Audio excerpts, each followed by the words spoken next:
माझा आजचा व्हिडिओ हा मुलींच्या आयांसाठी आहे. हा नक्कीच पहा, कारण या व्हिडिओमध्ये खूप महत्त्वाच्या 2 गोष्टी सांगणार आहे मी. तुम्ही मुलींना शिक्षण अवश्य द्या आणि दुसरं म्हणजे तुम्ही तुमच्या मुलींना जोपर्यंत पायावर उभं होत नाहीत तोपर्यंत कोणतीही लग्नाच्या बंधनात बांधू नका. आणि दुसरं म्हणजे तुम्ही स्थळ बघताना असं बघा की तुमच्या कल्चरशी निगडीत असावं, कारण आपण वेगवेगळ्या कल्चर जर घेतल्या तर आपलं कल्चर वेगळं असतं, दुसऱ्याचं कल्चर वेगळं असतं.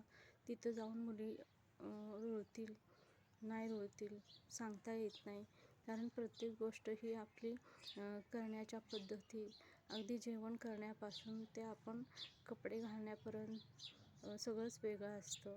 मग हे थोडंसं सोपं जावं यासाठी आपण आपल्याच कल्चरमधल्या एखाद्या स्थळ बघावं, किंवा मुलींनाही जर आपल्याला एखादं स्थळ आवडलं तर त्यांनीही आपल्याला पुढे जाऊन कुठल्याही गोष्टीचा त्रास होणार नाही अशा दृष्टीनंच प्रयत्न करावा.